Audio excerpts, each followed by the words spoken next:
దీపంలో నూనె ఇలా వేస్తే అరిష్టమా? ఆర్థిక నష్టాలు తప్పవు. జాగ్రత్త. దీపం ఎలా వెలిగించాలో తెలుసుకుందాం. దీపం నిండుగా నూనె వేసి వెలిగిస్తున్నారా? ఇలా ఎందుకు చేయకూడదో తెలుసా? దీనికి జ్యోతిష్య, ఆధ్యాత్మిక కారణాలు ఉన్నాయి.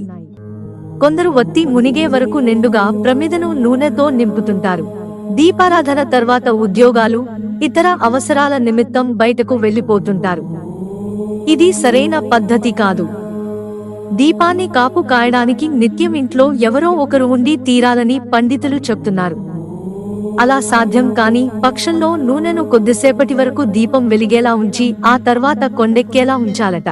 అదే విధంగా దీపారాధన చేసేటప్పుడు ప్రమిదను, దీపం కుందు నూనెతో పూర్తిగా నింపకూడదు అని ఆధ్యాత్మిక గ్రంథాలలో పెద్దలు చెబుతుంటారు. దీనికి కొన్ని ప్రధాన కారణాలు ఉన్నాయి. దైవశక్తికి అవమానం. దీపంలో నూనెను పూర్తిగా నింపడం వల్ల అది పొంగిపోర్లే అవకాశం ఉంటుంది. ఇలా నూనె బయటకు పోవడం అనేది అరిష్టంగా, దైవశక్తికి అవమానంగా భావిస్తారు.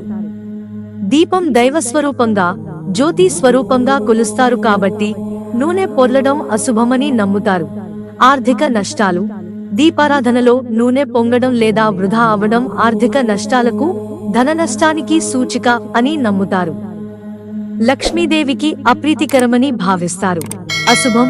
దీపం సరిగ్గా వెలగకపోవడం, నూనె వృధా అవడం వంటివి ఇంట్లో అశాంతికి, అశుభాలకు కారణం అవుతాయని నమ్ముతారు. పరిశుభ్రత. పూర్తిగా నూనె నింపితే నూనె చిమ్మి ప్రమిద చుట్టూ, దీపపు కుందు కింద పడి ఆ ప్రాంతం అంతా జిడ్డుగా, అపరిశుభ్రంగా మారుతుంది. పూజా స్థలం ఎప్పుడూ పవిత్రంగా, పరిశుభ్రంగా ఉండాలి కాబట్టి ఇది మంచిది కాదు, సురక్షితం కాదు. భద్రతా కారణాల దృష్ట్యా కూడా ఇది మంచిది కాదు. నూనె పొంగితే అగ్ని ప్రమాదాలు జరిగే అవకాశం ఉంటుంది. ముఖ్యంగా దీపం వెలిగించే ప్రదేశంలో ఇతర వస్తువులు ఉంటే ప్రమాదం ఇంకా ఎక్కువ. దీపం ఎలా వెలిగించాలి? సరిపడా నూనె. దీపం వెలిగించేటప్పుడు ప్రమిదలో సగం లేదా సగానికంటే కొంచెం తక్కువ నూనె పోసి వెలిగించడం శ్రేయస్కరం. ఒత్తులు సరిగ్గా వేసి నూనెలో మునిగేలా చూసుకోవాలి. పరిశుభ్రత. పూజా స్థలాన్ని, దీపపు కుందును ఎప్పుడూ శుభ్రంగా ఉంచుకోవాలి.